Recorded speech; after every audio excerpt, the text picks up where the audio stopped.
दुल्हन की चोरी।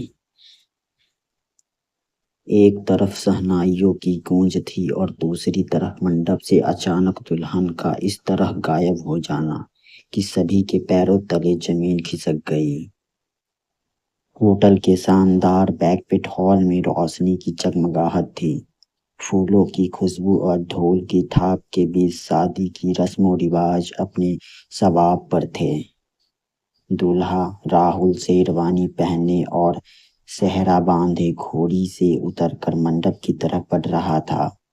सभी रिश्तेदार और दोस्त खुशी से नाच रहे थे। तभी पंडित जी ने आवाज लगाई, अब जल्दी से दुल्हन को मंडप में ले आइए, शुभ मुहूर्त बस कुछ ही मिनट्स में खत्म होने वाला है। दुल्हन की माँ अपनी बेटी अनन्या को लेने उसके मेकअप रूम की तरफ दौड़ी, लेकिन जैसे ही रूम का दरवाजा खुला वहां का नजारा देखकर उनकी चीख निकल गई। रूम की खिड़की खुली थी। जमीन पर दुल्हन का मेहंदी लगा एक कंगन टूटा हुआ पड़ा था और दुल्हन गायब थी। पूरा हॉल एक ही पल में सन्नाटे में डूब गया।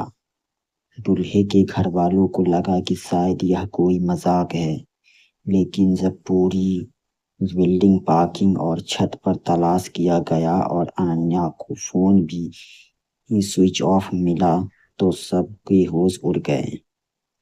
दुल्हन के पिता गुस्से से कांप रहे थे और उन्होंने सीधे पुलिस को फोन मिला दिया। मेरी बेटी कहाँ गई?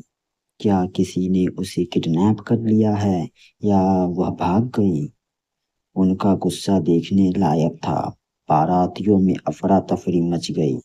लोग अलग अलग बातें करने लगे। कुछ कह रहे थे कि कोई पुराना आशिक उठा कर ले गया होगा, तो कुछ कह रहे थे कि किसी बड़ी साजिश का हिस्सा है। 3 घंटे बीत चुके थे। पुलिस भी आ चुकी थी और इन्वेस्टिगेशन चल रही थी।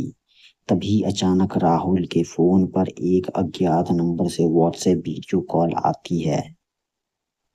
राहुल ने सबके सामने स्पीकर ऑन करके कॉल उठाया। स्क्रीन पर जो दिखा उसे देखकर सबके होश उड़ गए। वीडियो में अनन्या किसी और लड़के के साथ एक कार में बैठी थी और वह हंसते हुए कह रही थी, सॉरी राहुल, मैं तुमसे शादी नहीं करना चाहती थी क्योंकि मेरे पेरेंट्स मुझे जबरदस्ती यह शादी करवा रहे थे। मेरा सच्चा प्यार तो कोई और है और मैं अब उसके साथ जा रही हूँ। Dot find me. राहुल के परिवार के लिए यह एक बहुत बड़ा झटका था। जिस लड़की के लिए वे लोग इतने बड़े फंक्शन में खड़े थे, वही सबको धोखा देकर फरार हो चुकी थी। शादी का मंडप जो थोड़ी देर पहले खुशियों से भरा था, अब एक पुलिस स्टेशन जैसा लग रहा था। दुल्हन तो भाग चुकी थी, लेकिन पीछे छूट गया एक ऐसा रहस्य जो पूरे परिवार को हिलाकर रख गया। क्या अनन्या की इस भगवान भरोसे वाली चाल के पीछे सिर्फ उसका प्यार था या कोई बहुत बड़ा फाइनेंशियल फ्रॉड? एक शादी जो बर्बादी बन गई। Thanks for watching.